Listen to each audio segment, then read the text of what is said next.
So he turned his tent towards Sodom, and then he found himself in Sodom, and then he rose in prominence. He became one of them.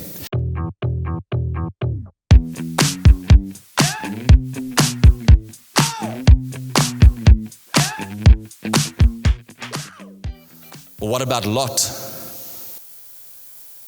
Lot hears about the wealth in Egypt. He knew the stories of the wealth of Egypt and Sodom and those places. And the Bible says that the first thing Lot did is he turned his tent towards Sodom.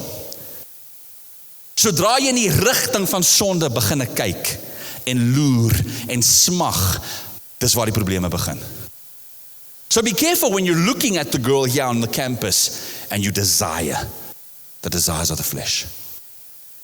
Be careful when you start to look, okay, we're going to take that, or do this, or steal that, or we're going to concoct this. Because that's how it started with Lot. Lot turned his tent towards Sodom. Then you read, Lot was in Sodom. And then do you know what Lot did?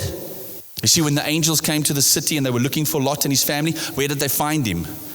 They found him at the gates of the city. And you know who sat at the gates of the city? People who rose to prominence. Belangrike mense. So he turned his tent towards Sodom, and then he found himself in Sodom, and then he rose in prominence. He became one of them.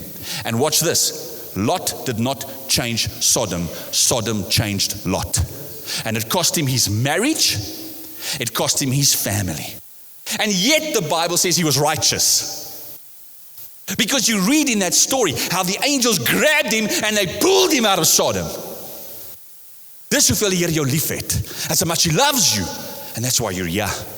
I'm telling you now, many of you have been pulled in here through those doors.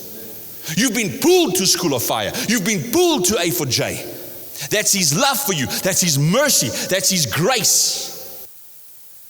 Don't ignore that. Ek het die bus 2 keer gemis in my lewe. Ek het die 3de keer opgeklim. Ek weet nie of daar 'n 4de keer sou gewees het nie. Okay? Oh, what about Samson? The scariest verse. I told you Matthew 7 was one of the scariest. I think the scariest verse for me in the Bible is Judges 16:20. Ons ken die storie van Samson, né? Nice and strong. He's got anger issues. He's got lust issues. He's got revenge issues. Hy dink die son skyn uit sy ore uit. That's Samson, mighty Samson. And then Delilah says, Samson, Samson, the Philistines are upon you.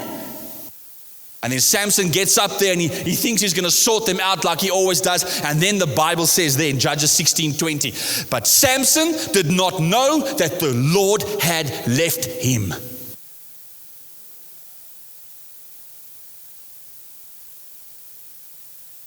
Yeah, that can happen. That can happen. Go read it. Judges 16 verse 20. He didn't know that the Lord had left him. Samson lost the vision that God had for him. He then also lost his physical vision, literally. Don't throw away the vision that God has for your life. Don't do that, man. Everybody in the Bible that I read of, even King David, God protects him. He protects his sheep. He helps him with Goliath. He raises him up. And because of King David's sin, his family was messed up for the rest of his life. He loses one child. The one son wants to kill the other one. The one son rapes the sister. Everything gets messed up because of sin. So wanneer die Bybel vir ons sê, lewe heilig, dan beteken dit lewe heilig. And take it from a pastor. Take it from a pastor who has dipped my foot back into the world. You don't want to do that, man. It breaks you, it hurts you, and it has repercussions.